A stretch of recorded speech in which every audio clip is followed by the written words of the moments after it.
السلام علیکم میرے بھائیوں، یہ گفتگو ذرا سنو اور غور سے سنو۔ اس کا ذرا آغاز دیکھیں۔ جیسے ہی اس بندے نے محمد نبی صاحب سے جیسا سوال کیا کہ سورہ یوسف میں وہ جو سجدہ ہے کیا یہ اللہ کو سجدہ ہے، شکر گزاری کا سجدہ ہے، تو آپ ذرا تاثر دیکھیں آگے محمد نبی صاحب سے کس قدر گھبرا گئے اور کس طرح انہوں نے اپنا کانفیڈنس لوز کر دیا، اور بعد میں پھر اس کے اوپر ذرا قابو پاتے ہوئے کہا کہ بس وہ میری تفسیر پڑھ لو، میری تفسیر پڑھ لو۔ تو اسی طرح کا جواب انہوں نے ایک اور بندے کو بھی دیا تھا کہ میری تفسیر پڑھو۔ اصل میں یہی معاملہ ہوا ہے۔ اشرف علی تھانوی کہتا ہے میری تفسیر پڑھ لو، طاہر القادری کہتا ہے میری تفسیر پڑھ لو، اور طارق جمیل کہتا ہے میری تفسیر پڑھ لو، ڈاکٹر صاحب کہتا ہے میری تفسیر پڑھ لو۔ کوئی ظالم یہ نہیں کہتا ہے کہ قرآن کو پڑھو۔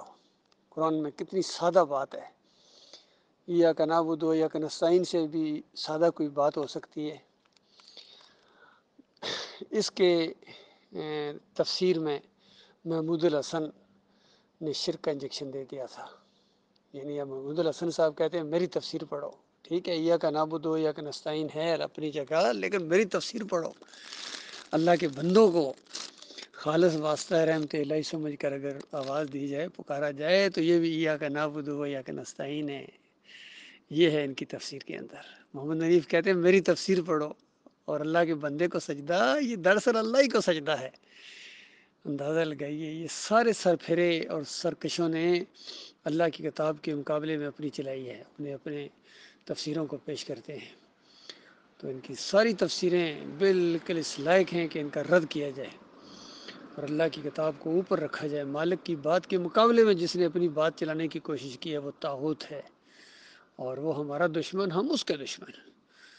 اور جو بھی ان کو اپنا رہنما بنائے گا، ان کے پیچھے نمازیں پڑھے گا، ان کو لیڈر مانے گا اپنا، اس کے اوپر اللہ کی کتاب کا فتویٰ ہے فَمَن لَّمْ يَحْكُم بِمَا أَنزَلَ اللَّهُ فَأُولَٰئِكَ هُمُ الْكَافِرُونَ، کہ جو اللہ کی کتاب کے مطابق فیصلہ نہ کرے۔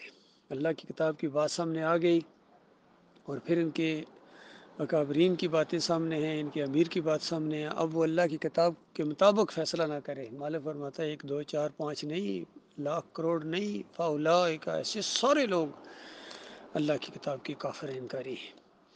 اور کہیں مالک فرماتا ہے والذین کفروا اولیاءہم الطاغوت، ان طاغوتوں کو، ان گمراہ کرنے والوں کو، شرک پھیلانے والوں کو، مشرکانہ تفسیریں لکھنے والوں کو، اور جن کے عقیدے میں خرابی تھی انہوں نے اپنے عقیدے کے مطابق لوگوں کو چلایا ہے۔